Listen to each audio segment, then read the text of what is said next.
Well, you may have already seen this video. It's out of Eastern Oregon from the Coleman Fire. It started a massive spinning column of fire. Look at that.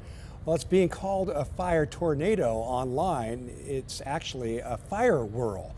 Meteorologist Joe Ranieri is here to explain what that is. And Joe, it kind of looks like an intense tornado. It does. It is intense, but it's not a tornado. It's pretty impressive to watch. Just looking at it, you would think that it looks a lot like a tornado, but this is a fire whirl. Pretty common in wildfires, but just usually much smaller in size. Towering flames, thick smoke, and a rapidly spinning column of fire. This video was taken in Eastern Oregon from the Coleman Creek Fire. The video is all over the place on social media, with many calling it a fire tornado. But fire weather meteorologists say that's not what this is. Yeah, what's being shown in the video is what we term in fire weather meteorology as a fire whirl. A fire whirl forms when intense heat from a wildfire creates an area of rising air.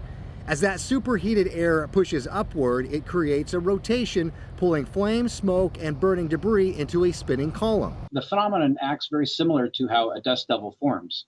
You'll get a localized superheated area of ground, and with that, it starts rising through the air. While they can look similar, a fire whirl is very different from the much rarer and more powerful fire tornado.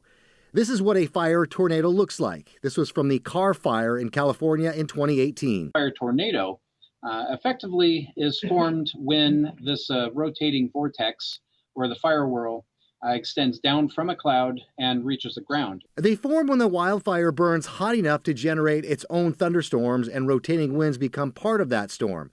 In this case, near Burns, Like it was occurring mostly in grass and shrubs. And so it does take a lot of heat to take what we'd commonly expect to see about the size of a dust devil 99% of the time into this large rotating wedge of smoke. fire whirls are smaller, shorter lived, and can develop directly from the intense heat of the fire. That's playing a large part of the intensity, is just how dry the fuels are. It's an intensity that firefighters are all too familiar with this summer. Now, generally, like a dust devil, fire whirls don't stay on the ground for too long, maybe up to 30 seconds or so. This one was in that video you just saw, was up for at least several minutes. Tim, back to you. All right, Joe, really fascinating, interesting stuff, Yeah. and scary as well a little bit. Oh, for sure.